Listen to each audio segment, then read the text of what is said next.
العالمين والصلاة والسلام على سيد المرسلين أما بعد فأعوذ بالله من الشيطان الرجيم بسم الله الرحمن الرحيم الصلاة والسلام عليك يا رسول الله الصلاة والسلام عليك يا حبيب الله الصلاة والسلام عليك يا نبي الله وعلى آلك وأصحابك يا نور الله نويت سنة الاعتكاف۔ اللہ رب العزت کے آخری نبی مکی مدنی محمد عربی صلی اللہ تعالی علیہ وآلہ وسلم نے ارشاد فرمایا کہ جو مجھ پر 10 مرتبہ صبح اور 10 مرتبہ شام درود پاک پڑھے اسے قیامت کے دن میری شفاعت ملے گی۔ صلو علی الحبیب صلی اللہ تعالی علی محمد۔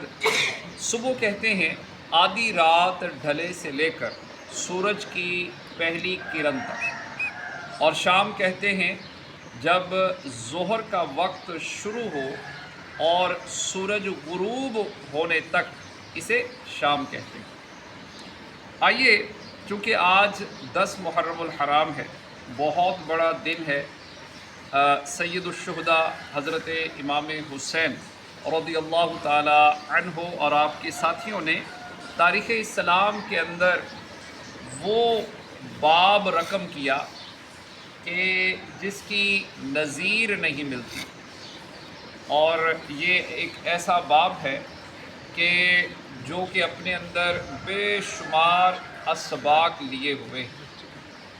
آج ہم قرآن پاک کی ایک آیت مبارکہ جو کہ شہداء کے حوالے سے ہے یہ ہم سنیں گے، اور پھر احادیث میں بھی شہید کو کیا رتبہ کیا فضیلت ملتی ہے یہ بھی سنیں گے کہ حضرت امام حسین رضی اللہ تعالیٰ عنہ اور آپ کے ساتھیوں نے جو اتنی بڑی قربانی دی، شہادت کا بلند رتبہ حاصل کیا، تو پھر یہ جو شہید ہوتے ہیں ان کو ملتا کیا ہے اور یہ شہید ہونے کی تمنا کرتے کیوں ہیں؟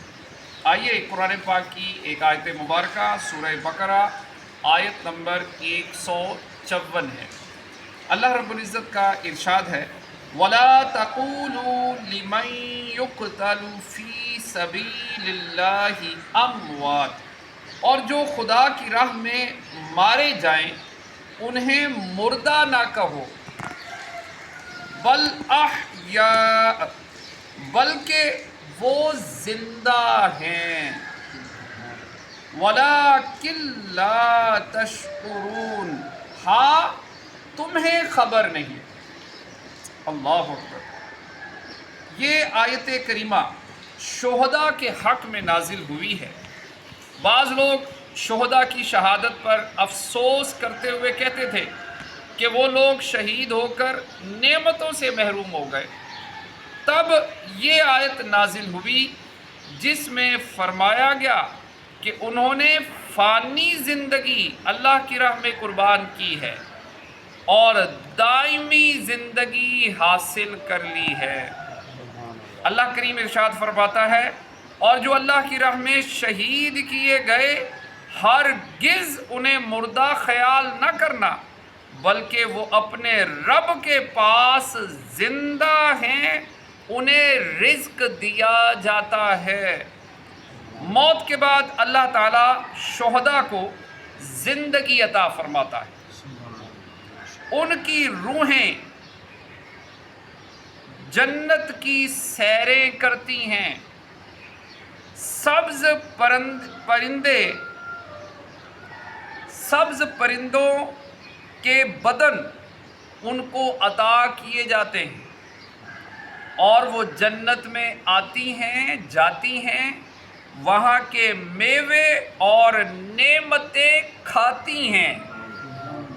حضرت انس بن مالک رضی اللہ تعالیٰ عنہ سے روایت ہے، نبی کریم صلی اللہ تعالیٰ علیہ وآلہ وسلم نے ارشاد فرمایا اہل جنت میں سے ایک شخص کو لایا جائے گا تو اللہ تعالیٰ اس سے فرمائے گا اے ابن آدم، تو نے اپنی منزل و مقام کو کیسا پایا؟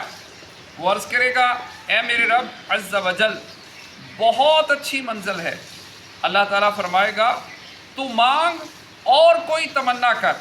وہ عرض کرے گا میں تجھ سے اتنا سوال کرتا ہوں کہ تو مجھے دنیا کی طرف لٹا دے اور میں 10 مرتبہ تیری راہ میں شہید کیا جاؤں۔ وہ یہ سوال اس لیے کرے گا کہ اس نے شہادت کی فضیلت ملاحظہ کر لی ہوگی۔